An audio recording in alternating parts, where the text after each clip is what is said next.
What's going on, guys, and welcome back to #AskGSM. This is episode 184 coming your way here today for June 7th, 2017. I'm Graham GSM Matthews. Hope you guys are doing well.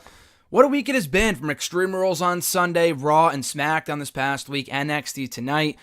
Really been nothing short of a newsworthy week in the world of WWE. We're breaking it all down here today on #AskGSM. As always, if you want to send in a question, please do so by tweeting me on the Twitter machine at WrestleRant with #AskGSM. Find me on Facebook at facebook.com/graham.gsm.matthews. Leave a comment on the post I usually put up on Tuesday nights, if not the wall itself. And last but not least, be sure to leave a comment on this very video. I'll include your question in next week's edition. Of course, be sure to send your questions usually before like 11 or 12 on Wednesdays today. That's usually when I cut off the deadline. I start recording, so just a heads up for the future. I know some people send in questions in the afternoon, and that's okay. I'll include it in next week's edition. It just won't make the cut for today's show. That being said, we got some more questions than usual, almost well over 3 pages, 3 full pages of questions, and then 1 on the 4th page, so kind of a bit over average than usual here today. Of course, that's the meaning of over average, above average. So let's get right down to it, with the first question coming from YouTube, Prince5835. His question was, have you heard about Impact's recent talent exchange with Lucha Underground? Would this entice you to watch TNA a little more? It might have been you, Prince, that mentioned it last week. I do want to make note of this real quick. I think you might have asked about it might have been you. It might have been someone else. I don't remember. That asked about the WWE amusement park, and I said I had no knowledge of it whatsoever. Of course, I just read about it yesterday. I heard nothing about it on the internet. I saw no one else talking about it until just yesterday, so you were ahead of the curve on that in that respect. But anyway, in regards to your question of today, in regards to Lucha and TNA having a talent exchange, would it entice me to watch TNA a little more, Impact Wrestling, whatever? I have heard about the talent exchange, which is weird because when they had one of the matches for the Broken Hardys late last year or earlier this year, whenever it might have been, it was in like CMLL, and Lucha had their referee blurred out. I don't know if it was a Lucha thing where they told TNA, hey, blur out the face of our referee, they belong to us, or it was a TNA thing where they said, that you work for another promotion, we want to blur out your face. I'm not sure what case it was, but now they find themselves working together, which is interesting because that's what TNA and Ring of Honor were doing with the Broken Hardys, with Cody Rhodes. Cody Rhodes had not signed a full-fledged deal with either company. Like Eden had she is still currently with Impact Wrestling. She had signed a full-time deal with TNA around October or September of last year, yet she still showed up at the Final Battle pay-per-view with Cody Rhodes last year, the Ring of Honor pay-per-view. So they had something of a talent exchange. Again, I don't know if it's still there after the whole Impact Ring of Honor bullshit heading into the 15th anniversary show a couple months back, so I'm not exactly sure if that's still in place. It's great that Impact is able to convince these companies that they can work together. More companies that are working together, even including WWE, is awesome in today's wrestling world, in today's landscape. I just don't know how wise it is for companies to be working with Impact Wrestling, given their track record of fucking up relationships and just fucking over other companies. But if they're able to do that, that's great. I know they have like Matt Sydal. I don't know if he's signed with Ring of Honor, but he recently appeared against Marty Scurll at the most recent pay-per-view War of the Worlds. Yet he is with Impact Wrestling. Apparently he has signed a contract with them, yet he was appearing with Ring of Honor at the same time. So that was not unprecedented. We saw that about 10 years or so ago with Ring of Honor and TNA. So it's cool they're going back to that. Would it entice me to watch TNA a little more? I'm sure, yeah, absolutely. Like, more fresh faces, the better. I'm already watching TNA on a regular basis. I know a lot of people don't. No one that I'm, good friends with watches it anyway. On Twitter, I see people tweeting about it, but it's far from what it was like 5 years ago. Like, I've talked about it before. Like, even my girlfriend, who watches with me now, a casual fan at best, but she would watch a lot more 5 or 6 years ago. She was way more into TNA about 5 years ago than she was WWE, and I was as well. The summer of 2012 for TNA was one of their best time periods in the entire company's history. It was that fucking good. When you look at the roster, the feuds they had going, the matches, the shows they were doing, it was awesome. Of course, they've fallen far from grace from 5 years ago, but I still watch TNA. I mean, the product is okay. It's not as bad as it once was. There's no buzz around it. There's a lot of good wrestling in TNA at the moment. There's no buzz. No one's watching the shows, but it's something. I would hope, maybe not for my sake, but maybe for other people. If they see other faces from Lucha appearing in TNA, that'd be pretty cool. So hopefully it works out. Only time will tell. His second question, with the way that WWE is presented the cruiserweights, doesn't it remind you of WCW matches and how they were integrated on Raw during the invasion angle? A little bit, but the WCW matches did not last long. Of course, you remember the whole Buff Bagwell, Booker T match from Raw, the absolute fucking train wreck where the crowd was shitting all over it. It forced WWE to change their plans. They canceled their plans to do a Thunder show, a WCW Thunder show, and turn Raw into the WCW show on Mondays, or make that Nitro Thunder, whatever. And then the Thursday show, SmackDown, would become the WWE show. Of course, like I said, the plans got scrapped after that match bombed. The cruiserweights are not quite that bad, but a little bit. Yeah, I mean, the WCW exclusive matches on Raw do bear some resemblance to the cruiserweight matches of today, and that they're their own little thing, which I can, like, I appreciated at first, but I think currently that's what's killing the division. Like, now, just because they're working with solely each other and not members of the actual roster on Raw, then people, like, are automatically conditioned to tune out and not care. Like, it's sad. Like, you got Aries and Neville and Jack Gallagher and TJP and all these awesome athletes, and people just don't care. It sucks. 205 Live's another issue, just because it fucking tapes after SmackDown. It's just stupid, and I'll talk about that later on. Someone else asked the question about that. But, the Raw thing is just the purple ropes. It's just dumb. Like, I had mixed thoughts about it when it first started 9 months ago. I'm like, okay, that's kind of cool. But now I'm realizing that's one of the bigger issues with the division right now, is that because they make it its own entity, people just don't care. It's like they don't fucking care. It's like a third hour of Superstars on a Tuesday, essentially. It's like the third hour of Raw after SmackDown is 205 Live, and Raw is no different. And I've seen the argument from, I think, Brian Alvarez from the Wrestling Observer newsletter, Wrestler Observer newsletter, or radio, whatever. They were talking about not too long ago how because people do not watch 205 Live and they only watch the cruiserweights on Raw, they don't care because the only thing they see the cruiserweights is like 2, 3, 4 minute matches from them. And I completely agree. That's a great point. So, yeah, it's just, I'm not saying, I was talking to Jason yesterday, I'm not saying they should scrap the cruiserweight division or scrap 205 Live. They need to make major adjustments. Last night, having the title match between TJP and Neville, the crowd didn't care too much until the end, but it was a very good match. And the video packages on TJP and Rich Swann, again, steps in the right direction. I don't know why they were kind of doing it like when the division first started, for like 10-second video packages on each guy to get you familiar with who the wrestlers are, but it wasn't enough, and the division died a death. So they need to make some major overhaul decisions to the Cruiserweight division if it's going to succeed going forward. And there are some similarities, as you had said, between the WCW matches and the Invasion angle and the Cruiserweight matches of today, as I had said earlier. His next question, before the network, how did you become more knowledgeable about the WWE?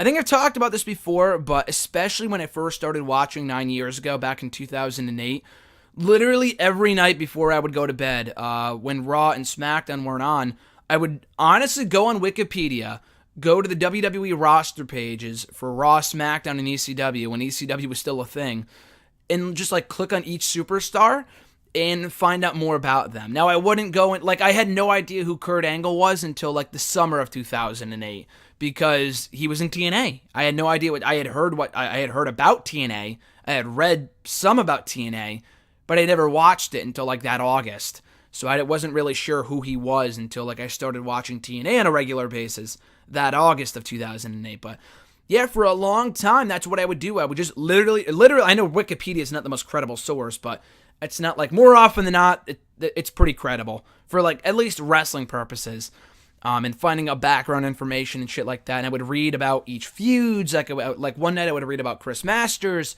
and then Carlito and then John Cena, CM Punk, like see what they were doing that got them to this point, to kind of brush up on my history of not only the company, but each wrestler and their individual stories. And that's how I chose like who my favorites were and stuff like that.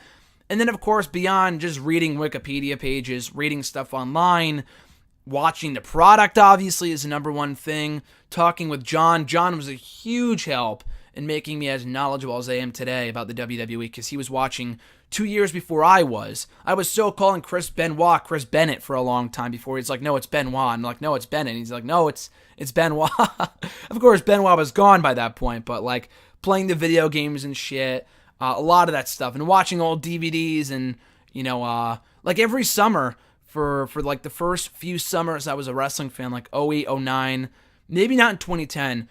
It was on this, I don't know if the channel's even still around, but there was a Madison Square Garden channel, here in the Northeast anyway, that would air old WWE matches at MSG from like the 70s and 80s and 90s.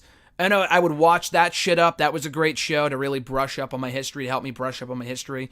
I would watch old WWE matches that were free and on demand from like old SummerSlams and stuff. Like, that's the main sources of where my wrestling knowledge came from before reading books and autobiographies and stuff like that years later. Next question of his. What would you think about an Undertaker-Jericho feud during the prime of their careers? That would have been great. I'm thankful they were able to have a match. They were able to have two matches. One on SmackDown in late 2009. It might have been the SmackDown after I went to SmackDown in November of 2000, and I'm pretty sure it was because they set it up at the show that I was at in Providence. And then they had another match at the onset of 2010, maybe right before Elimination Chamber, and Jericho won that one because he's boasted about it twice, about how, I've beaten The Undertaker twice and whatever. I beat him for the World Championship, and he pinned him inside the Elimination Chamber. But yeah, they never actually did a feud between the two. I don't know if Jericho would have worked as an opponent for Undertaker at WrestleMania, just because by 08, 09, 2010, Jericho was, at his peak before just recently in terms of being a heel character, but he wasn't like a major threat to the streak. Not as much as Shawn Michaels or, even CM Punk later on. If he was going to face him in like 2012, which I heard might have been a rumor before they did, obviously, Punk and Jericho was a lot better of an alternative because that feud made way more sense than Jericho and Undertaker. Jericho and Taker in 2012, you knew Jericho was going to lose. He wasn't going to come back to break the streak. He didn't even put over CM Punk. He didn't even beat CM Punk at any point during the course of their feud. So why would he have lost, or why would he have beaten The Undertaker at WrestleMania? So that was really never an option. I'm glad they had matches. It would have been cool if we got the feud. I think the only real time to do it, you said the prime of their careers, which I guess would be like 04, 05, but I don't know. I just don't see that feud being like clicking back then. I feel like the only time it really would have worked is if they had done it like if they didn't do Big Show in the fucking Triple Threat at Survivor Series in 09, which wasn't a bad match, but you take out Big Show, and Jericho was like one half of the tag champ, so it didn't really make a lot of sense if you did it one-on-one without Big Show, but that would have been it. Probably 2009, because in 2010, after WrestleMania, Taker became a part-timer, so it would have had to have been 2009, like when Taker was still world champion and facing like Batista, TLC, which fucking sucked, and Jericho was tied up in Jericho, so the timing didn't really work out, but yeah, Jericho-Taker feud would have been great, like a full-fledged feud. Again, the matches were good, check them out on the network, all the matches from SmackDown ever are up there, so it's up there from, like I said, late 09, early 2010, I think November and February respectively, but a full-fledged feud would have been fun though. Next question from Captain Sunshine here, also from YouTube. How come Neville can't participate in the United Kingdom division? He can do so much more in working with Tyler Bate and Pete Dunne than slumming it up with TJP. I'm actually okay with Neville in the Cruiserweight division just because he's been fucking killing it as a heel. He's awesome in this role. He's still champion. So again, Aries is a different story because he lost 3 times, and he's every bit as good as Neville. I mean, I think Neville might be a bit better of an athlete, a bit better of a wrestler in my opinion, at least in the ring, maybe not in the mic. But Aries is awesome. He should not be relegated to the Cruiserweight division. Again, it's one thing for Neville, who's like a big fish in a small pond right now. He's doing great work. He's having very good matches. Aries was too, but I feel like Aries should be in the heavyweight division. I was fine with him at first being involved with the Cruiserweights. It was a good way to introduce him to the main roster audience. But beyond that, it's time for him to move on to SmackDown on his own or face The Miz for like the IC title. So Aries should move on. But with Neville, yeah, him in the UK division would be cool, but I think they want to make the UK division its own thing. Again, didn't really work out too well for the Cruiserweights, but they're not putting the UK division on Raw every week and having Pete Dunne versus Mandrews every week with the same 6 wrestlers. It's going to be in its own show, hopefully with a way better audience. If they do it at Full Sail, that's cool. It would be even better if they taped it overseas in England every month, because they're based out of I'm pretty sure they're based out of there anyway. I know they make semi-occasional appearances in NXT, but I'm pretty sure they're based out of the UK. That's where they live. So I think it might be easier to just do the tapings over there. But yeah, I mean, he did appear at the maybe day 2 of the tourney back in January, where he faced Tommy End. They had a great match too. Like Tommy End, Aleister Black versus Neville for the Cruiserweight title could be great too. Again, do I want Black involved in the division? Probably not, but the matches would be great. A lot like the Aries feud, but then it would be time to move on. But yeah, to answer your question, it's not a big deal because Neville's doing great work right now.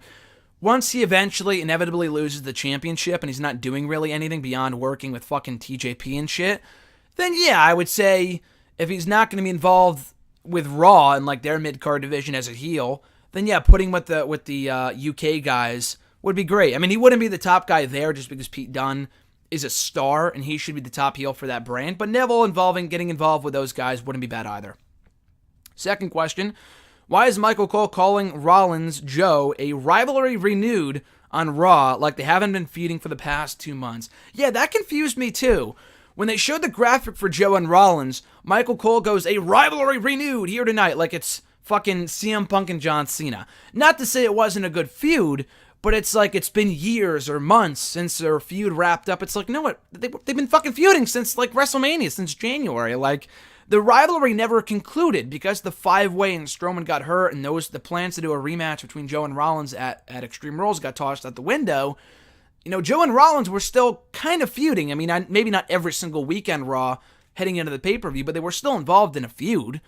So it's not like the feud ever really ended. They were still feuding. So, I mean, that's not a big deal. That just kind of annoyed me, and I thought it was interesting.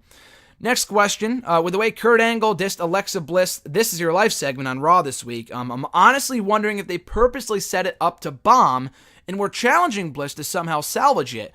Is it that really what you want to do with your workers? Because I get the impression too many times that Vince is a old hoot, a nihilistic old hoot, who's so bored he deliberately designs these train wrecks just for his own amusement.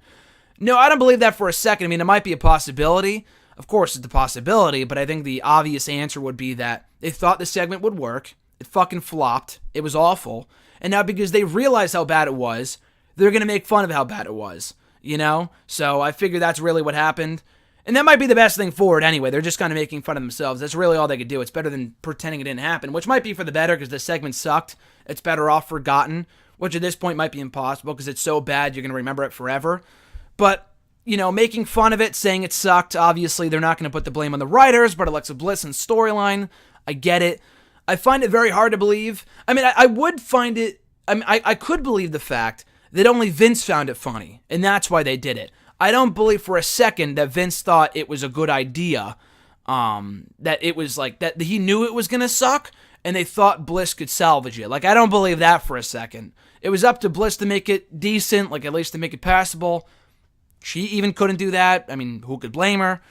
Like, there's times when, like, Titus O'Neil, like that night after SummerSlam last year, the Raw that I was at with John, where Titus O'Neil went out there cutting a promo for what felt like forever, and the promo fucking sucked 10 seconds in, when they should have pulled the plug on it right then and there. But it felt like forever until Darren Young came out to save, or to attack Titus and put an end to the miserable segment. But they didn't, because maybe they thought, let's make him suffer. Let's make him suffer, damn it. Like, I could believe that, but I don't believe that they thought the segment would suck from the get-go. Like, I don't think they thought it would get the backlash it did. I'll say that much. But now they're just going to pretend that it was awful all along, and that was the intent. I don't believe that. Next question, Elena the Y, also from YouTube. Have you seen the SmackDown April 29th, 1999 pilot episode? It's been put on the network now. And if you're wondering if there's anything interesting to see, skip the 1 hour mark for an in-ring interview where the Brood finally speaks, and Gangrel and Edge proceed to show why they shouldn't have. Christian does the best promo of the three. No, I've never seen the show. I'll check it out at some point. Like you said, it's on the network, so everything's easily accessible now more than ever. I'll definitely, if I watch old shit on the network, like I watched an old episode of SmackDown on Saturday from 6 years ago, I'll write a review of it. I mean, if it's something I already wrote a review of, or did like a Wrestle Rant pay-per-view review of, then I won't write a review of it. But like the June 3rd, 2011 SmackDown that I watched on Saturday, for some reason at the time, I just started doing reviews at that point for Next Era Wrestling. I hadn't even started yet, so what I did was that I started doing reviews, but I didn't do one for that show for whatever reason. So I watched it on Saturday. I was interested to see what was going on SmackDown 6 years ago, and I wrote a review, so you can check out random reviews on the website. I wrote a review of the June 1st, 2009 episode of Raw on Thursday, too, so check out that shit on the website. But yeah, I know I've never seen the show. I think I've only seen really highlights of it, but I will check it out. That does sound interesting, to say the least.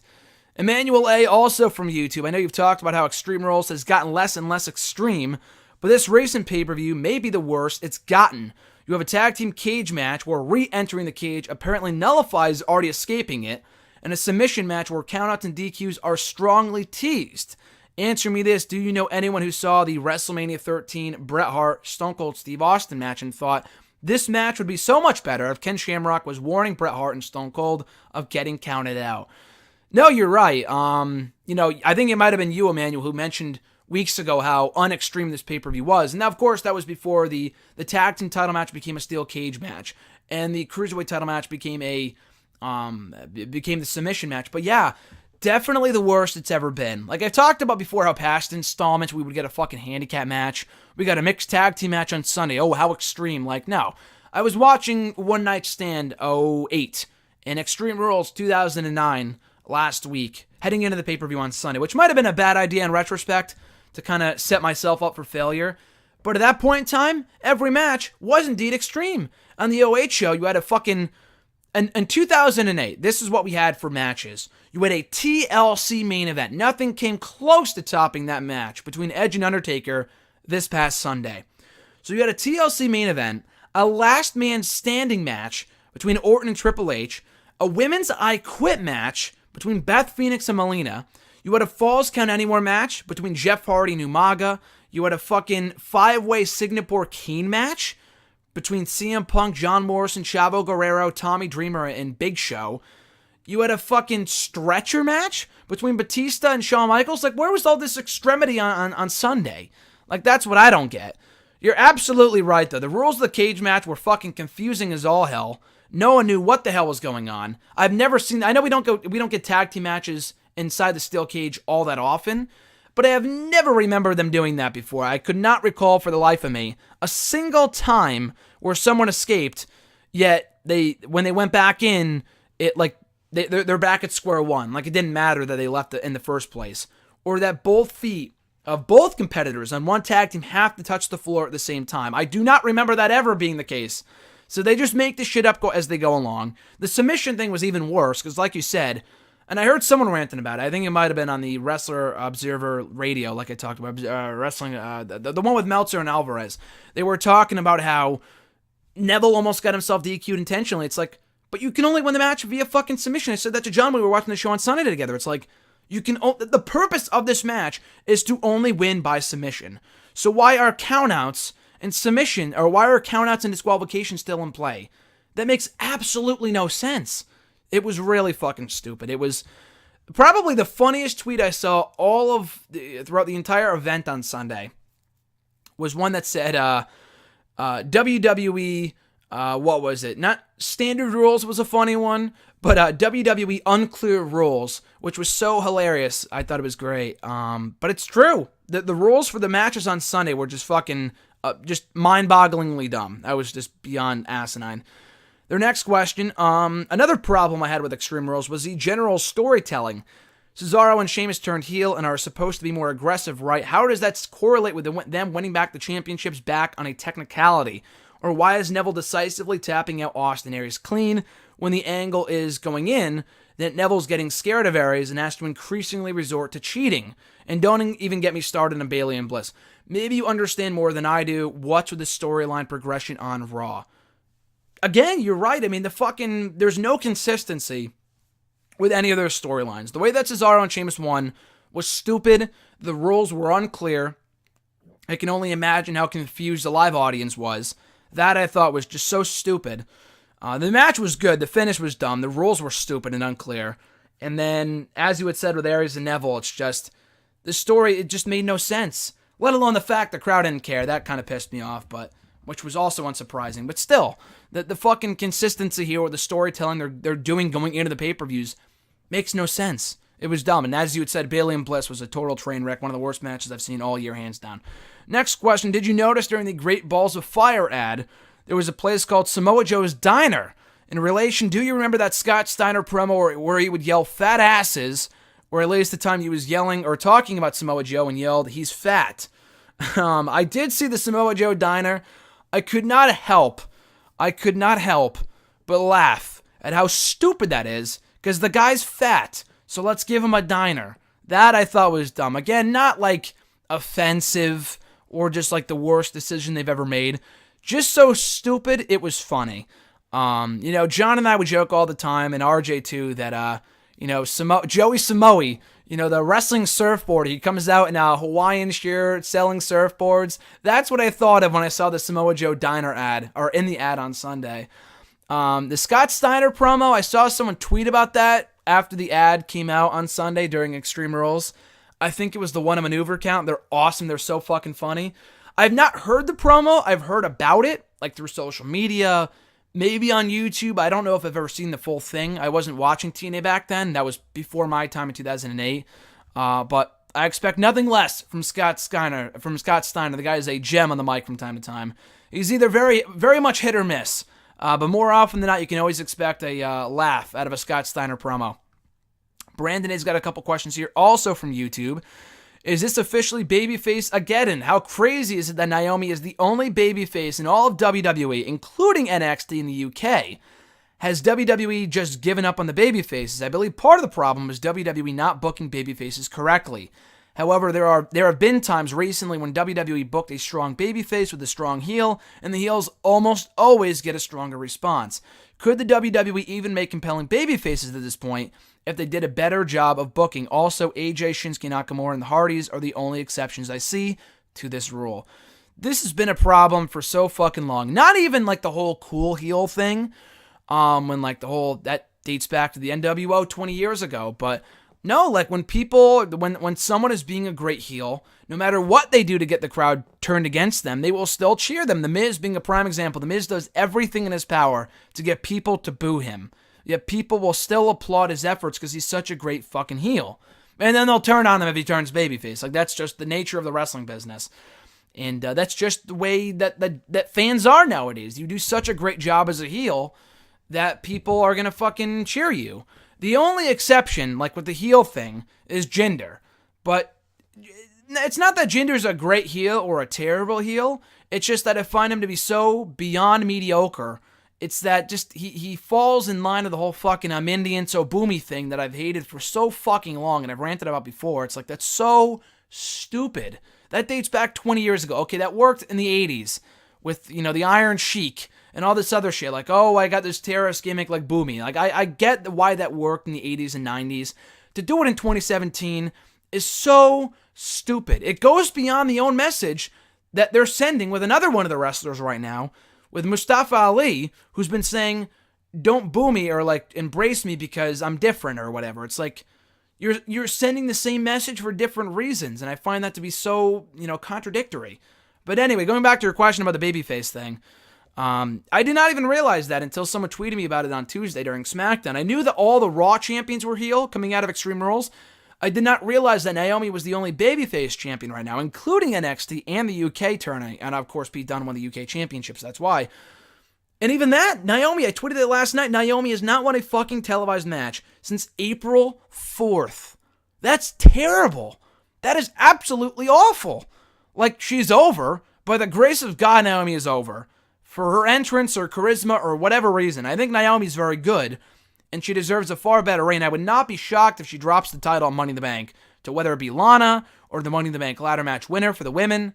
She's going to drop the belt sooner rather than later because she has been so damaged as champion. She's been losing more as champion than she ever was when she wasn't champion before she won the belt. Like, that's awful. It makes no sense. So the only babyface champion they have is losing like fucking crazy.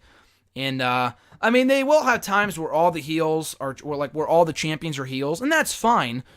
But even their heels they're not that good. Like, Lesnar never shows up, so it's hard to count him as a great heel. Samoa Joe is awesome, but Bray Wyatt lacks credibility. The Miz, I don't know why they're not doing more with him, but Samoa Joe and Miz are Raw's two solid heels. Like, they're doing great jobs with them. SmackDown, Corbin loses way more than he should. Jinder is just, I mean, again, they're booking him okay. Like, he's winning matches, which is great, but the guy's beyond mediocre on the mic and in the ring. Very, very average. Very, very mediocre. So I struggle to call him a great heel. AJ was so popular as a heel, they had to turn him. Are there any other heels on SmackDown? Ziggler, just, I don't even know anymore. I talked about him last week. Kevin Owens, he loses a lot too. Like, a lot of these guys, they're great heels, or they lose a lot. The booking is a problem. It's not only the baby faces, it just doesn't work. I don't know. It's just they also are struggling to find that next top guy. Like AJ and Nakamura and the Hardys are a tag team act, so it's hard to count them. But beyond AJ and Shinsuke, it's hard to find a babyface that like connects with the crowd because they book him properly. Roman just is a fucking, I don't know if he's damaged goods, but they are not doing him any favors. By the way, they've been portraying him in the past 2 years. Rollins is great, but he's not quite at the level he should be at as the babyface, one of the top babyfaces on Raw. And then Finn Balor, he's great too. He's got all the tools, but they're not booking him right. Like, he'll win and then he'll lose. You got to keep these guys special. Like, the Hardys are one of the sole exceptions because before Sunday, they didn't lose at all when they came back. So like, that's how you keep people special. But the 50-50 booking is so abysmally bad. Like, it hurts people's momentum. And that's why no one is really over at the level that they should be. It's not only a babyface problem, it's a heel problem too. Despite the fact that all the champions are heels right now. I mean, like, Miz is great. Like I said, Miz as IC champion, I think is awesome. Cesaro and Sheamus are great too. They lost a lot, which is fine because the Hardys should have won all their matches. Brock Lesnar never shows up. Bliss is great too. The match on Sunday was terrible, but she's great too. Neville's awesome, so I can't really say that the heels are that bad, especially in the Raw side.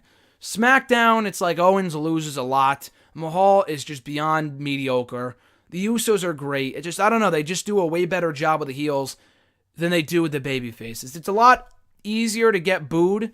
I don't know, just the heels have a lot more flexibility, but that should not be the sole, that should not be like the sole cause of why the baby faces right now are not at the peak of their popularity as they should be.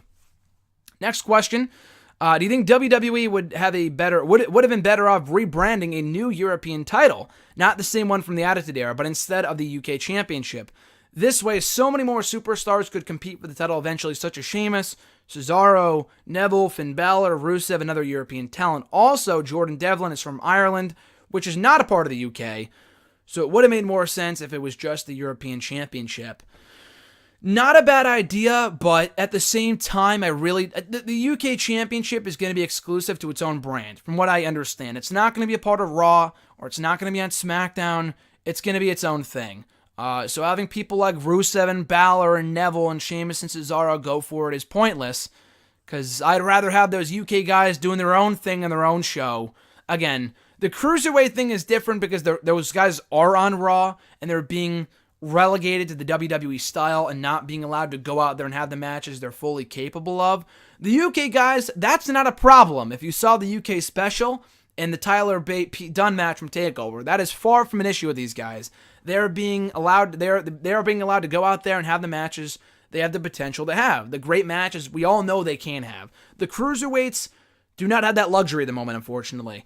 But I would not want to see the UK Championship be brought to Raw and just fucking ruin it with guys that have been there forever, like Sheamus and Cesaro, and just keep those guys separate from the WWE main roster. You can't have both. Like with the Cruiserweight division, you can't have it be its own entity, but also put them on Raw. It just doesn't make any sense. That's why the Cruiserweight Classic was so great. It was its own thing on the network at Full Sail. It felt like a cult-like thing, and that's why it worked. And they were also able to have awesome matches.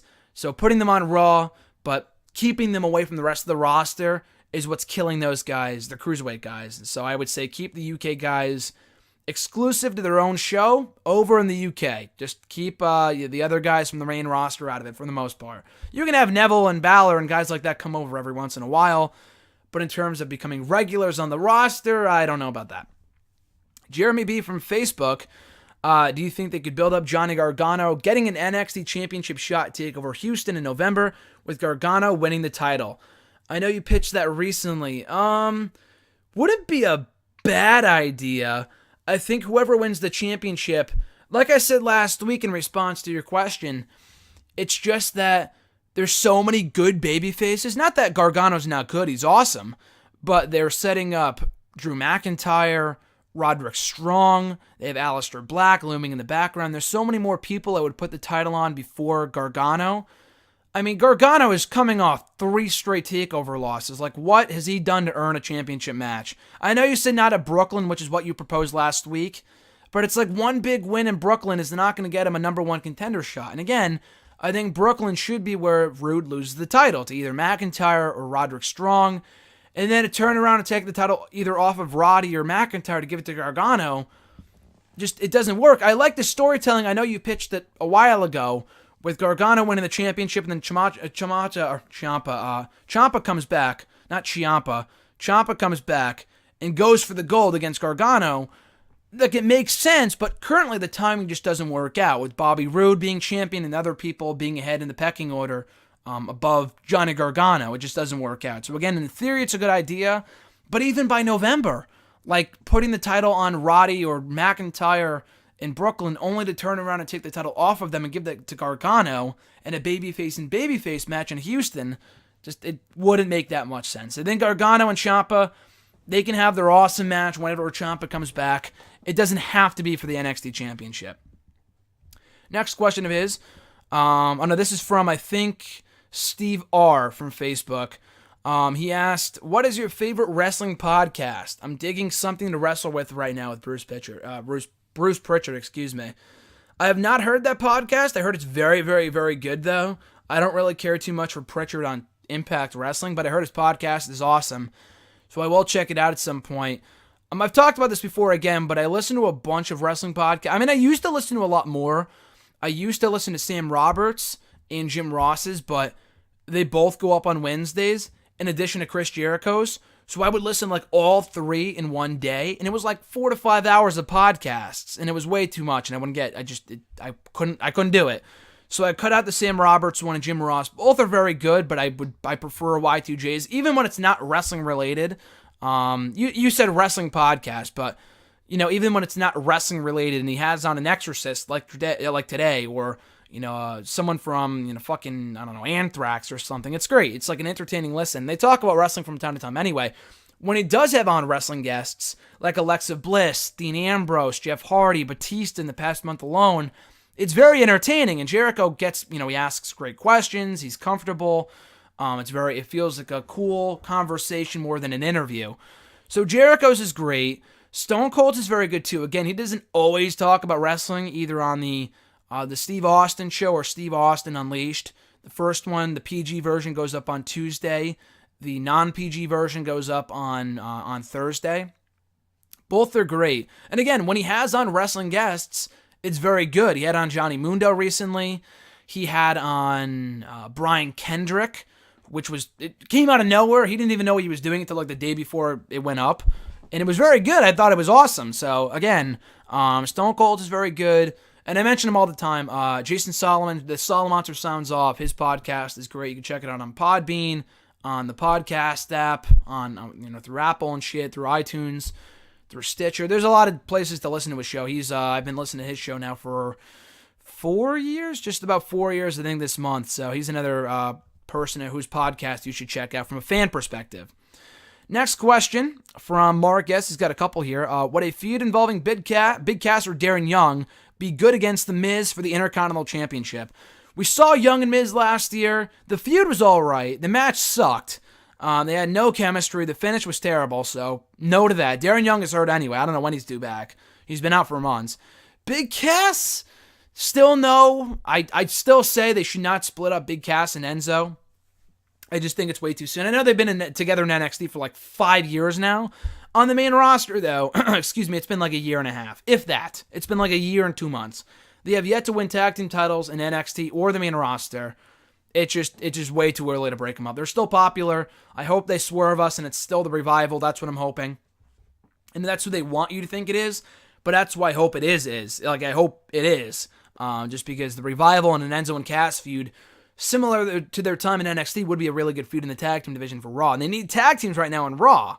Like, I know they have Cesaro and Sheamus and Slater and Rhino and the Hardys and the Club, who mean fucking jack shit right now, but they broke up Golden Truth. And if they break up Enzo and Cass, that's really about it. The Hardys are great, but Slater and Rhino are jobbers. They lost in 2 minutes to Cesaro and Sheamus on Raw this week, so they need Enzo and Cass. But anyway, Cass and Miz for the title is not really all that intriguing. Beyond Ambrose and Miz and their inevitable rematch, a feud that just needs to die now, their segments and matches are great, but we need to move on. It's high time we moved on from that feud. Beyond that, Aries and Miz, again, I don't know what Aries has done to deserve it, but they could figure something out. Aries and Miz for the belt would be really cool. I know we've seen Apollo Crews and Miz before. Kalisto Miz, maybe? Kalisto, I just don't care too much about right now, but the matches could be good. But yeah, Cass and Miz, just, they're going to probably turn Cass heel, I would assume. But, yeah, just Cass and Miz just is not all that intriguing to me personally. Next question, if Kurt Angle was to return to wrestling, who would you like to see him fight? There's a couple different people. Him and Rollins would be great.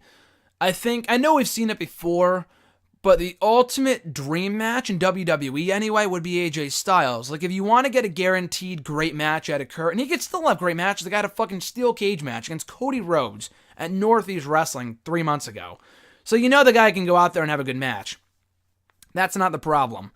Or not even, yeah, like 3 months or so ago. That's not the problem, but if it's one more match, I could see Triple H being a possibility. I'm not huge on that, but I wouldn't hate it. I know they have history. I know they have chemistry. It would make sense with Stephanie due back soon. I get it. I just don't want another fight for power, like fight for the power of Raw or the authority manager, the authority position on Raw. That's just, I have zero interest in that whatsoever. But Angle and H isn't bad. Angle and Styles would be money. Angle and Joe again in WWE would be great. Again, for a fresh match that we've never seen before, Angle Rollins might be the best fresh match you can do. I'm thinking of the rosters for both shows. Angle and American Alpha would be cool, but just American Alpha isn't even on TV right now. They haven't meant anything in forever, so that might not be the best idea. But yeah, that might be... Angle and Wyatt, just, I don't care about. Angle and Lesnar I've heard, but just Lesnar would break the guy's neck again, so I could probably not. Again, wouldn't hate it, but I'd be very hesitant to put Kurt Angle in the ring with Brock Lesnar at this stage of his career. But yeah, Rollins, Joe, or Styles would be my pick. Next question. Speaking of the Enzo and Cass breakup, if Enzo and Cass did break up, would pairing Enzo Amore with a female, would that be a good or bad idea? And if good, which female wrestler would you pick that could help them in their respective divisions? I know him and Liv Morgan are a real-life couple from what I understand. That would be, it would be something to put them on TV together, but Liv Morgan sucks. Like, I would not call her up anytime soon, if ever. Like, so that's, I guess you don't have to have her wrestle. Like, Maurice doesn't wrestle. But still, though, Liv Morgan is still no good. I would put, if they break up Enzo and Cass, which, again, like I said before, they shouldn't, but if they were going to put either one of them with a woman, it would be Cass and Carmella. They're a real-life couple. They have history. They got to get Ellsworth away from Carmella anyway. Ellsworth is just the drizzling shits. I don't know why the fuck he's still around. I know he signed a 2-year contract. For whatever reason, they signed him to a 2-year deal late last year when he was still popular on SmackDown. But Cass and Carmella would be a great heel duo. A great manager, valet role for Carmella. She can't wrestle all that well anyway. So Carmella would be cool. And with Cass as, as her manager, as his manager rather, valet, whatever. So yeah, Enzo, Carmella and Cass would be cool. But again, like I said, I hope they don't break the two up. I think it's just way too soon. And his final question here, what would you make of the stipulation Texas Tornado match for the rematch between Cesaro and Sheamus and the Hardy Boys, even though they aren't in Texas? It's not really a Texas Tornado match anymore. It's really just Tornado. I don't think they called it a Texas Tornado match when we had the Usos and the Club, Gallows and Anderson and Extreme Rules last year. I'm pretty sure it was just a Tornado tag team match. Maybe it was a Texas Tornado match. I'm not sure. So it's the same thing. They just call it different things. But that would be fine. I don't know if they can go back to doing a standard singles match, coming off the cage match, which didn't go exactly the way that we all hoped it would. Not in terms of the outcome, but in terms of the rules and the confusion. It was just a mess. But a tornado match would be fun between Cesaro, Sheamus, and the Hardy Boys. RJ Marceau from the Twitter machine, at RJ_Marceau. Follow him there. His question was, how can NXT fix the tag team and women's divisions? He sent this in last week or after I recorded, rather. So again, I feel like I've answered this before, especially from RJ, so I might be getting deja vu here. But for the tag team division, we get TM61 coming back soon. I know Nick Miller was in action at a recent NXT Live event. Shane Thorne was not, who got hurt earlier this year, which sucks. So they should be back at some point soon. I don't think they would put Thorne on TV, or not on TV, but I don't know if they would put him out in the ring, not wrestling, but even as a manager, if they didn't think he'd be back soon. So that's a good sign. TM61 is due back soon. DIY is broken up, but you have Authors of Pain, who can have good matches with the right opponents. You have Heavy Machinery. They're on their way up. I expect Heavy Machinery, like I've said before, to beat Authors of Pain for the belts in Brooklyn. You have Riddick Moss and Tino Sabatelli. Barely. They're never on TV. They had like one match a couple of weeks ago, and that was it. So maybe not really them. But yeah, they need more teams. I'm not saying like sign the Young Bucks, but they need to either put a team together or I don't know, but they need more teams. Just because what they have right now, they have a few teams. It was one thing when they had like the repeat of the SmackDown 6 with DIY, Authors of Pain, and the Revival. But the Revival are on Raw, and DIY is broken up. So you don't really have that anymore. You can get away with a limited number of teams if they're great teams. But all we really have right now is TM61, who's still hurt, Authors of Pain, and Heavy Machinery, and that's it. So they need more teams. It's not the teams they have are good, but they need more teams beyond those guys. And build up teams like Sabatelli and Moss. Moss sucks, but Sabatelli has potential. I know they have a team between Angelo Dawkins and some other dude they do at the live events, so maybe bring them to TV at some point. That could be decent. I don't know. In the women's division, I think that's in a way better place than it was when the last time I answered this question months ago. I mean, you have Asuka as champion, who's still undefeated, which is great. And I assume Ember Moon knocks her off of the belt in Brooklyn. So we have Moon, Asuka. Asuka's probably due up at some point after SummerSlam, I'd imagine, on SmackDown, hopefully. So we have Ember Moon, Peyton Royce, Billie Kay, who have far improved from a year ago. They're way better than they used to be. They're very good. Liv Morgan sucks. Aaliyah is still not that good. I know there's trying to build up the Daria girl. They gave her a win on NXT TV a few weeks ago. I forgot what her real, or Devil. Something Devil is her new name. Sonya Devil, I think, is her new NXT name. She's getting better. She's still not quite good. Lacey Evans, I think her opponent's name was, like the hot chick that's from like the Navy or something. She has potential too. Still sucks, but she's got potential. So it's like the people they have for a good women's division are there. And I'm sure with the women's tournament, they're going to sign a bunch of new women from that tournament. So I think NXT's women's division is in good hands. And you also have Nikki Cross, who's very, very good. She's shown plenty of potential recently. And I feel like and Ruby Riott too. So I feel like the NXT women's division is just fine. They just had the triple threat match at TakeOver. They're doing a rematch this week, or maybe not this week. I think the week after, between Asuka, Ruby Riott, and Nikki Cross, elimination style for the title. So I think the division is in good hands for the future. RJ's next question, has Bayley been ruined on the main roster? You know what? I hesitate to say yes, but I feel like that's the right answer here. Like, I hate to say ruined, but really ruined would be implying that she's damaged goods. I don't think that's quite the case yet, but she's just not doing well. Like, again, I hate to say she's being buried, but she's kind of being buried. Like, the character work of hers, since she got called up, it still wasn't great. Like, when she got called up, she still wasn't the same underdog she was in NXT. That was an issue from the get-go. And then they had her win the championship way earlier than she should have on a random episode of Raw in fucking February, snapping Charlotte's streak for whatever reason at Fastlane in just a who cares match. WrestleMania was fine, and the Bliss feud was getting good until the awful This Is Your Life segment. The match at Extreme Rules sucked. She looked like a complete loser. She couldn't get to the Extreme. She couldn't go to the Extreme as had been teased. So, again, the main roster creative team is doing her no favors. You really got to put in an effort to fuck over Bayley, because that should be such an easy gimmick to do with how family-friendly her character is and how PG the show is nowadays, and how watered down it is. Bayley should fit like a glove on the main roster. But they haven't. Her matches have been good for the most part, the Extreme Rules match being the exception, because that sucked. Like, her and Charlotte was good. Her and Bliss at Payback was very good.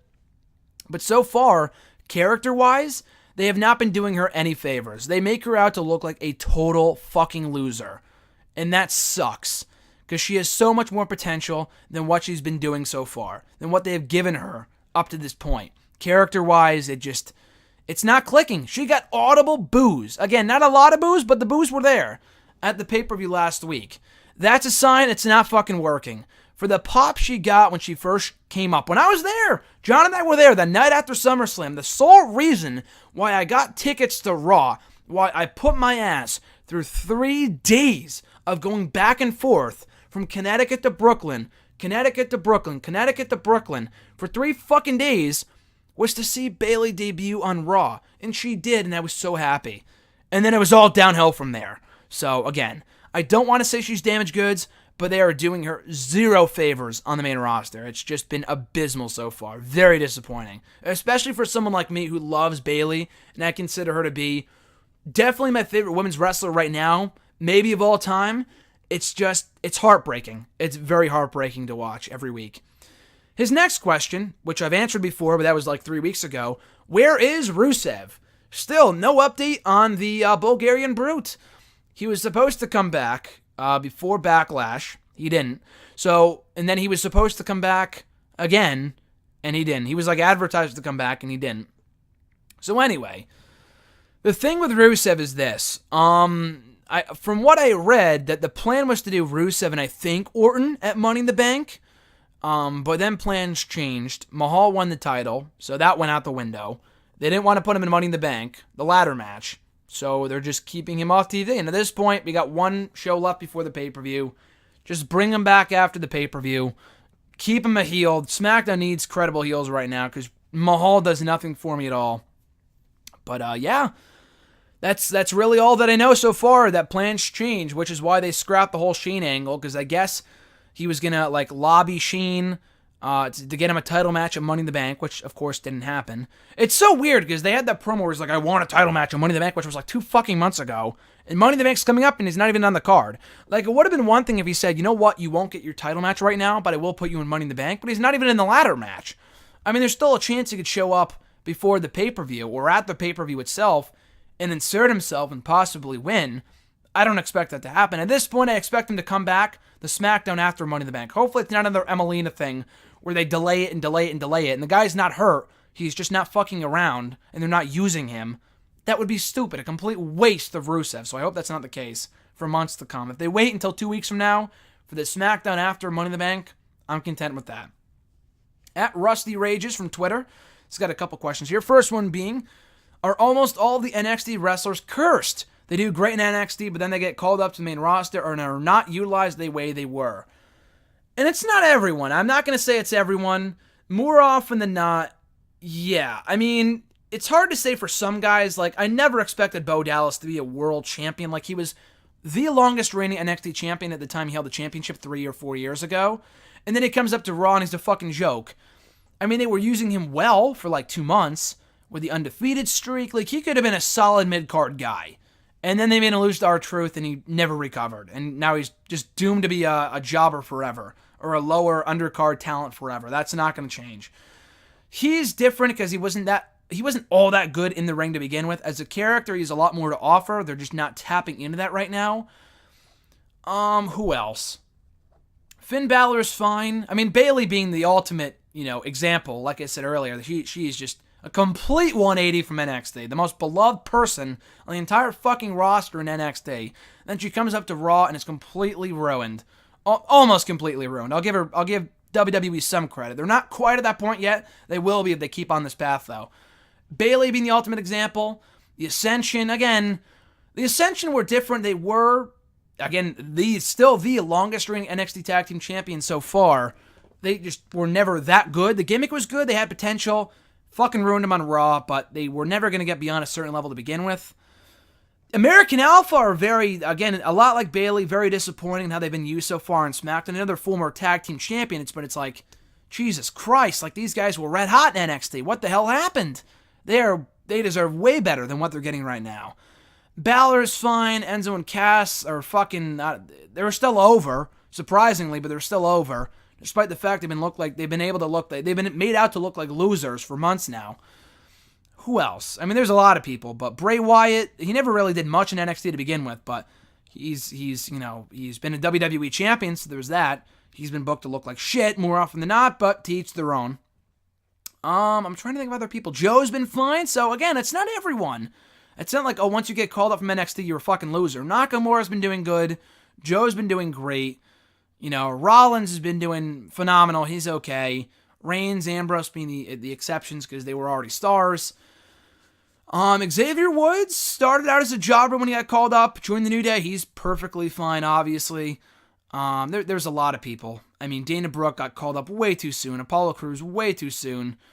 Sasha's been fine for the most part. I know recently she's been kind of very cold, but still, she's a star. She's a former 3-time champion, I think, or 3-time. I don't know.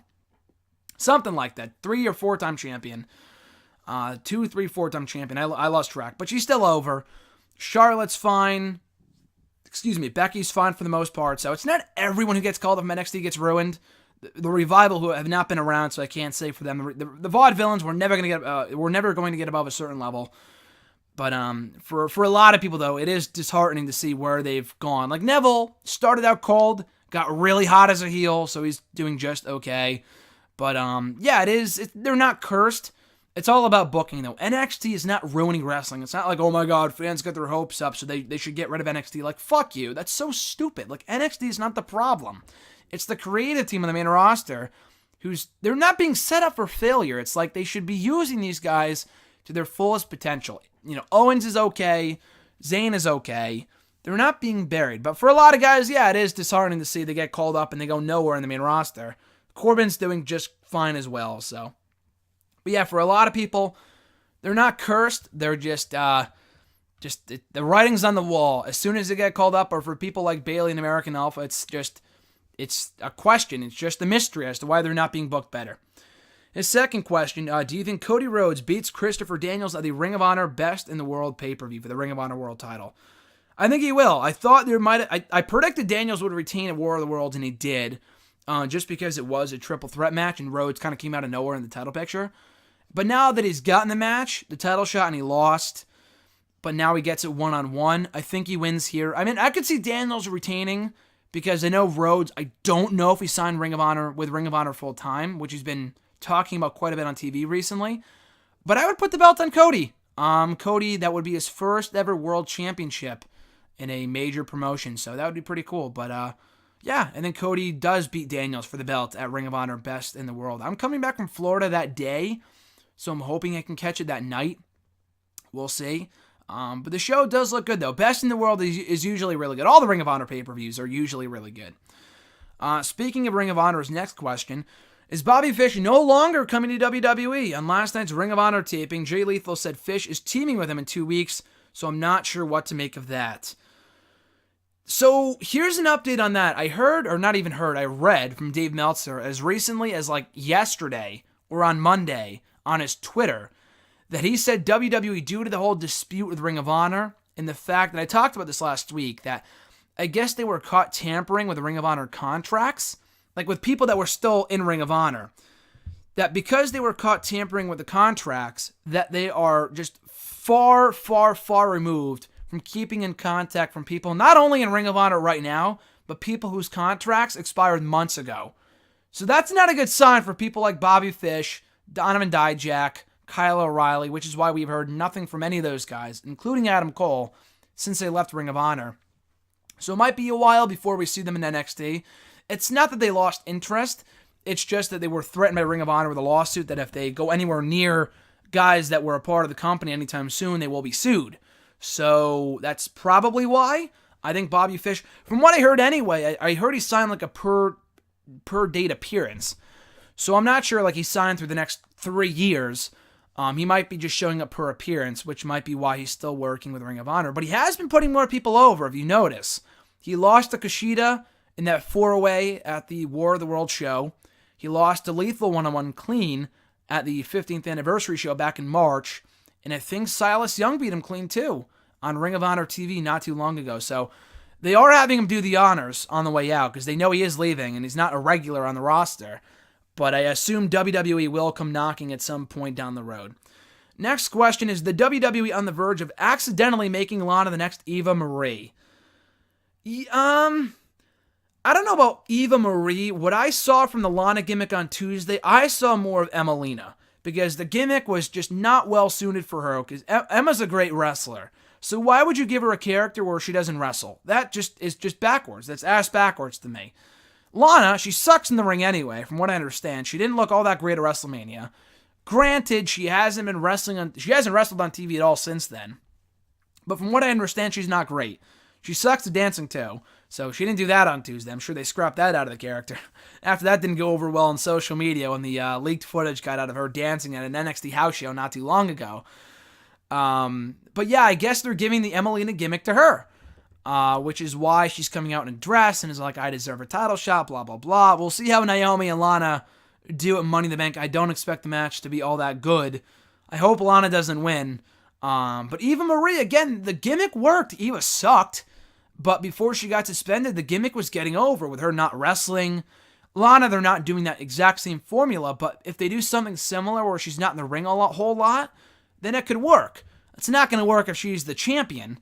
But with Eva Marie, I actually like what they were doing with her before she got suspended and subsequently left. She's not officially gone, but it looks like the writing's on the wall. She hasn't appeared on TV in 10 months, and it looks like she's on her way out of the company. So it looks like Lana could be more Emelina bound than Eva Marie.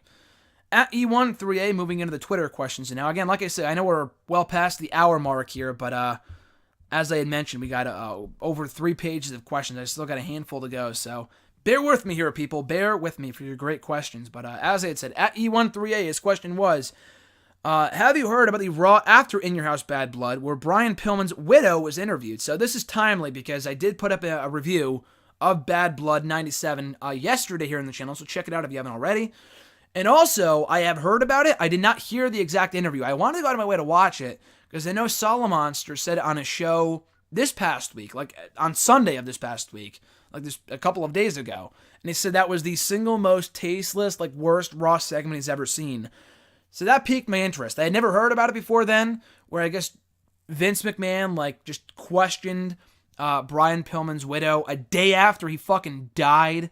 And he's like, what are you going to do now that your husband is dead? Like, how are you going to support your family? And she's just heartbroken. She's crying her eyes out. It's fucking terrible from what I heard. So I'm going to have to watch it again. I've heard about it, never seen it, but I will soon. At Mr. Singleton 16, what do you think of the acting sometimes in WWE, especially on last night's Raw, on Monday's Raw? The acting is not good. Sometimes the acting is the issue. Like Lana's acting on SmackDown, I thought sucked. But sometimes it's also the lines they're given. Like Kurt Angle's not a great actor, but when he's able to be himself, he's funny and he's genuinely likable. And he still is likable, but he's messing up his lines, and it's because these people are so over scripted that it comes off so rehearsed and so formulaic that it's just terrible. It makes for terrible TV. And they're not, I mean, acting is a part of wrestling, but it's more about performing than acting, I guess. They're playing a part, sure, but they're no Leonardo DiCaprio. So, yeah, the acting has not been good recently, but it hasn't been for years because they're so over-scripted and so, scripted right to the letter that it just comes off so rehearsed and it's so it's not good TV. How stupid did Dana Brooke and Mickey look on Raw this week? Yeah, they looked pretty dumb. So, for those that didn't see it, and if you didn't, then God bless you. But here's what happened. Bliss and Nia Jax are having a match for the championship.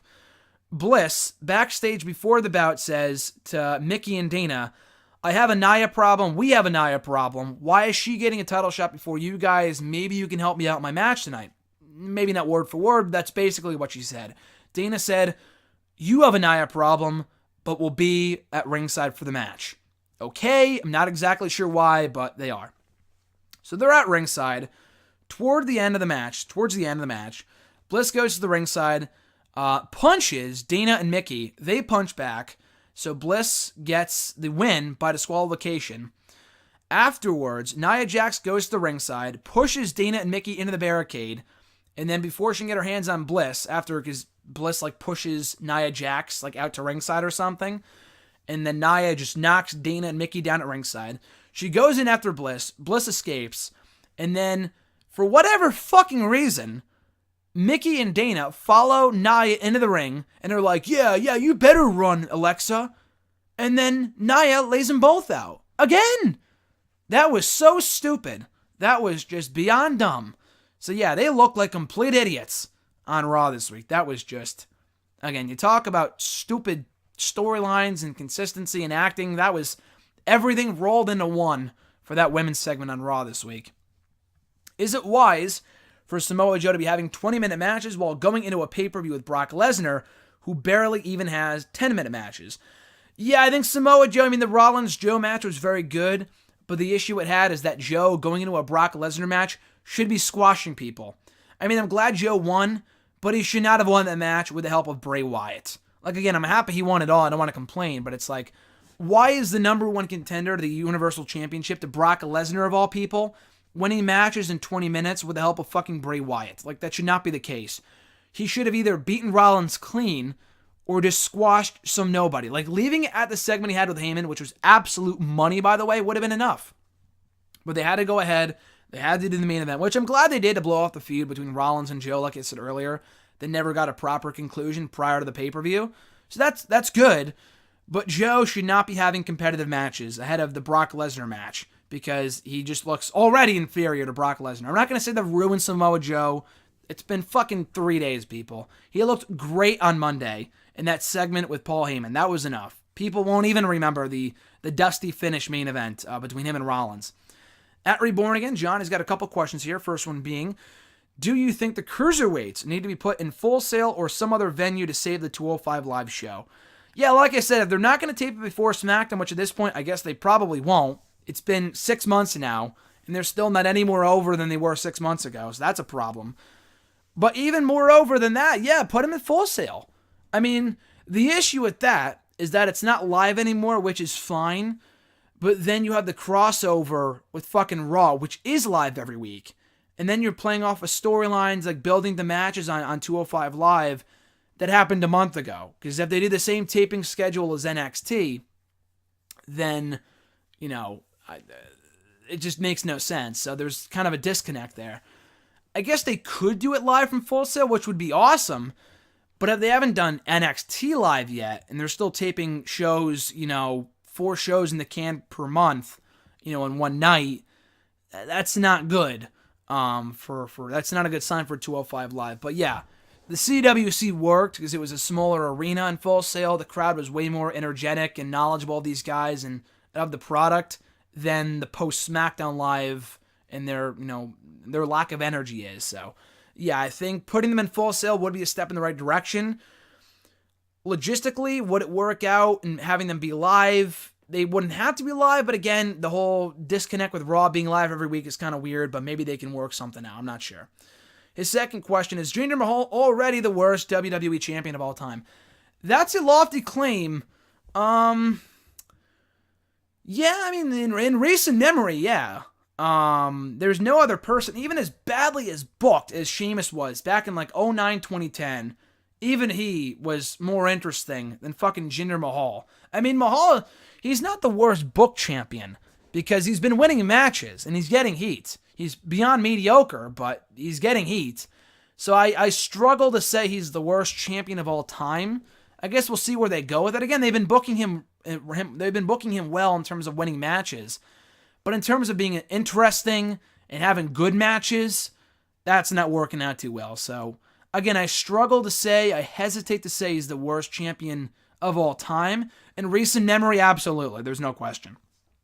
Next question of his. If Lana beats Naomi at Money in the Bank, would it be worse than Jinder winning at Backlash? Or could they have the cash in afterwards to save it? Lana holding that championship at all would be a fucking disgrace. Because Lana sucks.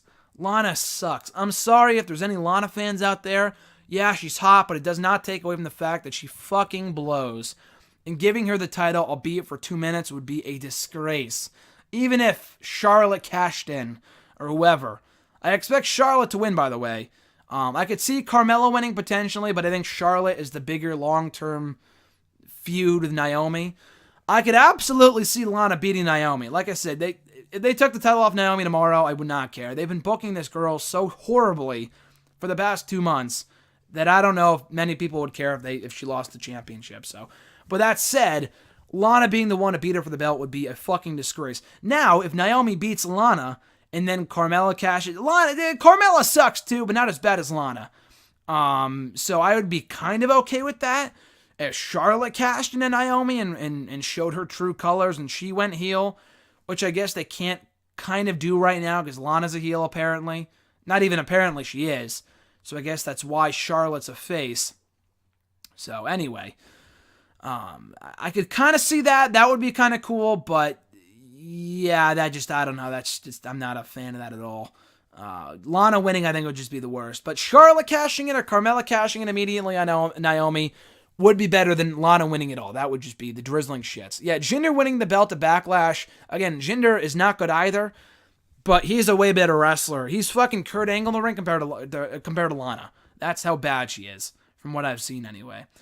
At the Wrestler Guy from Twitter, his question was, he's got a couple questions here, Sal does. First one being, do you think Joe should choke out Brock Lesnar? He should choke him out this Monday, just like Heyman, in order to make him look like an even bigger threat to him. Yeah, that'd be pretty cool. I don't see them doing that. I don't see them making Lesnar out to look as weak as they did to Goldberg. Goldberg was different. Joe, they should too. I wish they would have done that with Joe and not Goldberg, but they did. I don't see them doing that. Would be cool. I don't think they will. I think they might make contact. What I'm hoping is that they have a brawl like Taker and Lesnar did 2 years ago, right after Battleground in the summer of 2015. They had an amazing brawl. One of the best brawls I've seen on Raw in a long-ass time, if not ever. That was fucking great. It went on for like 10 minutes. It was red hot. It got me excited for their SummerSlam match. It was great. So, again, I would be down for that. Joe doesn't have to choke out Lesnar. I don't think he will. It'd be awesome. I don't think he will. But a brawl alone would be my money's worth. That would be worth the price of admission alone to go to Raw next week if I was going. But even still, that's worth watching. That's must-see TV right there. It's Joe and Lesnar going at it in just an all-out Pure 6 brawl on Monday Night Raw on Monday, this coming week. Next question of his, what is your take on WWE calling Shinsuke the artist known as and the rock star rather than the king of strong style? Yeah, it's dumb. The artist known as and the rock star. It's stupid. It's not going to kill the guy. They want to brand him like they did with the Demon. Remember, they haven't done it recently because Balor has not been the Demon yet, but remember going into SummerSlam, they were calling him the Demon King? That's so fucking dumb. It didn't ruin Balor, but it was stupid. They're kind of doing that now with Shinsuke. It's not going to ruin the guy. He's not any less over than he was 2 months ago. So don't even get me started. Oh, they're ruining Shinsuke. They're not ruining Shinsuke. The guy's been undefeated since he showed up. He's been having decent to good matches. The guy's over as shit. They love the theme song. The guy's charismatic as hell. The promos need work, obviously, but he's not doomed to fail. I'll say that much. But yeah, the nicknames aren't great. Kind of stupid, the fact they're shoving it down our throats, but it's not going to kill the guy. Should the Balor Club finally form and feud with Roman Reigns through the summer to finally set up a Shield reunion for a SummerSlam match? Now, here's the thing about that. I would absolutely love to see that. Now, John and I were talking. I haven't seen him since January, believe that or not, when we hung out on Sunday before Extreme Rules. Before Extreme Rules, the day after Extreme Rules, but I got there a couple hours early, and we sat down and talked for like 20 minutes. I wanted to dissect his brain in terms of his thoughts on the product recently. He has fucking hated Raw every bit as much as everyone else, and myself included. He just thinks it's been terrible. But he just wants some must-see TV, especially for Raw. And he said, just give me a Balor Club and Shield match for SummerSlam. And I'm like, that would be fucking money. And you know what? It's not completely out of the realm of possibility. Now, I thought Balor and Lesnar would face off at Great Balls of Fire. Obviously not happening. It's Joe, which is even better. I would have saved the Joe match for like the Rumble or Survivor Series, but it's okay if it's at Great Balls of Fire. Like, at least they're doing it at all. I'm glad they're not doing the match. Because Lesnar leaves probably next year, whatever. That being said, the Balor Club and the Shield, I think, would be awesome. Now that Joe's tied up Lesnar, Reigns is free. We didn't get any indication what's next for Reigns on Raw this week. And we don't know what's next for Finn Balor. He wasn't even on the show. Now, they could do something with Roman and Balor. There's two problems with that, though. One being Braun Strowman is due back soon. And, I mean, I guess they could do Reigns. I guess they could finish up Strowman and, Reigns at Great Balls of Fire. And I don't know if he's going to be back in time for that. And, like, Balor could screw over Reigns. So now that I think about it, that could work. You could do...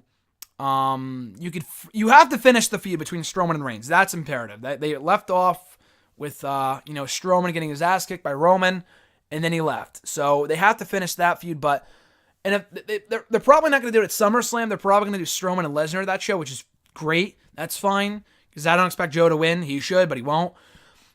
They could do Reigns and Strowman, like an ambulance match at Great Balls of Fire. Balor cost Reigns the win. For whatever reason, I don't know, but they cost him the win. And then you could set up the 6-man. Again, the only other issue with that is that the Balor Club, or Balor's fine for the most part. Gallows and Anderson mean absolutely nothing right now. These guys look like the two biggest losers. And they have for months now. They kind of salvaged them when they won the tag titles, but then they just kind of faded off into obscurity. They lost Enzo and Cass. Just no one cares. No one cares about these guys right now. It's like they have potential. The tools are there. They're awesome. Maybe putting with Balor is the final straw. That's how they could be salvaged. But the guys lost to fucking Enzo and Cass. They lost to Enzo and Big Show on Monday. In the matter of 2 minutes, they were flat out buried by these guys on Raw this week. And I very loosely use the term buried for a lot of people. I mean, I do not use the term loosely buried for a lot of people. So when I say buried, I mean buried. These guys were buried on Monday. They look like losers. So how could you take them seriously against the Shield? Ambrose needs to get away from Miz. I don't know what Rollins is doing beyond the Wyatt feud. So yeah, Wyatt, or rather Rollins, Ambrose, and Reigns getting back together for a Shield Balor Club feud before Ambrose probably goes heel at some point would be great. So yeah, that'd be awesome. But the only issue with that again is the Reigns-Strowman feud finishing up, which I hope they finish up in time for the July pay-per-view, and Strowman is back in the next 4 weeks. You probably won't be, but there's a chance. You never know. And the fact that Gallows and Anderson mean just nothing right now, which sucks. But they could rehab them. Not all hope is not lost. But so far, I just do not have faith they can book these guys correctly based off their past year in the WWE. Final few questions here from Brad Berdar. 3 questions from him. If the Usos were forced to retire tomorrow, in your opinion, would they go down as one of the great all-time tag teams? In my opinion, yeah, I think they would. They've been together for 6 years. They always have great matches. They've had good matches with, dating back to when they debuted. With the Hart Dynasty when they first showed up. 2011, they turned face. 2012, they were not doing much at all. They had matches with like the Primetime Players and the Clones and fucking Superstars. 2013, they finally got their big break as baby faces with the face paint, all that other shit. Great matches with the Shield. Great matches with the Rhodes Brothers in 2014. Finally winning the tag team titles. Good matches with New Age Outlaws. They are now 3-time tag team champions. 2-time Raw tag champs. 1-time SmackDown tag champs. Great matches with American Alpha. They're going to have good matches with the New Day. They had great matches with the New Day last year, great matches with the club. Like, yeah, the Usos have been consistently a big deal and a part of the tag team title picture for the past 6 years now, or 7 years now. They debuted 7 years ago this month. And, I mean, I guess you could say, yeah, they've never broken them up, which is great, which is true, but they haven't broken them up because they would suck as singles guys. That's why they haven't broken them up, because they have no future as singles guys for the most part. They're way better as a tag team than they are apart. But there is still something to be said for that. For this day and age when people break up after a year on the main roster, you look at Enzo and Cass, it's really a testament to how good these guys are. They've been together nonstop for 7 years now. So yeah, I think the Usos definitely in the modern era. Absolutely in the modern era would the Usos go down as one of, if not the greatest tag team in the past 10 years. Of all time, yeah, even in WWE's illustrious history, I would say the Usos are one of the greatest tag teams we have seen in the past 15 years. Again, maybe a stretch, but not a lot of tag teams are great and stay together for a long period of time. So yeah, I would call them one of the greatest tag teams of all time in WWE's history. Second question of his, did it bother you that Heath Slater, Rhino, Mickie James, and Mustafa Ali, 4 superstars WWE could be doing a lot more with, were made to look like complete nobodies on Raw this week? Slater and Rhino, I expect nothing less. They've been persona non grata for like 6 months now, so that did not surprise me at all. Slater has always been a glorified jobber, so Rhino I like a lot, but they're not going to do anything with him in the twilight of his career. The tag title reign was probably the peak of their popularity, so I was fine with them. I was fine with them getting squashed on money. That didn't bother me. Mickie James, I've said time and time before, time and time again, they could be doing a lot more with Mickie James. It's just the fact that she's been bungled beyond belief is just ridiculous. They could be doing so much more with Mickie James. Mustafa Ali, he was probably the biggest issue I had a problem with, just because he is doing something right now on 205 Live, but the feud of Drew Gulak is not being referenced or even furthered on Raw. And then he's made to look like a complete loser on Raw, but he comes across like a much bigger star on 205 Live. Again, that disconnect there is just really stupid, so it doesn't make any sense. Ali was the biggest offense to me. James, yeah, too, but she's been just doing nothing for months now. It wasn't a big shocker. They could be doing a lot more with her. And Slater and Rhino was no surprise. I mean, they could be doing more with them, but they've been just a jobber tag team for months. Final question from Brad Brar. Most misused and most underused superstar in WWE right now? Great question. I get this a lot, and I'm pretty sure my answer changes all the time. Most misused, like I said earlier, it's got to be Bayley. Like, for someone with as much potential as Bayley has, they are fucking killing her momentum. Any popularity, they are killing it off almost intentionally. It's ridiculous. American Alpha too, but absolutely Bayley takes the cake. Most underused? Again, I feel like I said this before, but Luke Harper. He got a big reaction when he got referenced last night on SmackDown in a backstage segment. I guess it was because it was his hometown. He was in a dark match before the show, but he wasn't even on the show. Luke Harper hasn't been on SmackDown in weeks. He, Ty Dillinger, they have not been seen since Backlash on SmackDown, I'm pretty sure. But, yeah. So, I mean, Dillinger is underused too, but Dillinger is never going to get beyond a certain level. Harper could. He's that fucking good, but he's just never on TV, and when he is, he's not doing much. I know he won at Backlash in just a completely meaningless and filler match with Eric Rowan, so I'm not shocked he's not on TV right now, but he should be. He is so underused right now. Austin Aries, too, that he could be in the heavyweight division, but I think Luke Harper takes the cake. And that does it, guys, for #AskGSM here today. Again, once again, episode 184 for June 7th, 2017. I appreciate, as always, you guys checking out the show, listening, watching, whatever, right here on YouTube. Support the show by dropping a like, dropping a comment with your question, sharing the video, and, of course, subscribing to the channel for daily content right here on the channel. That being said, send in your questions on Twitter by tweeting me at WrestleRant with the #AskGSM. Find me on Facebook at facebook.com/Graham.GSM.Matthews. Leave a comment on the post I usually put up on Tuesday nights, if not the wall itself. And be sure to leave a comment on this very video. I'll include your question in next week's edition. All that being said, guys, enjoy the rest of your week. I'm Graham GSM Matthews. We'll be back with another all-new episode next Wednesday.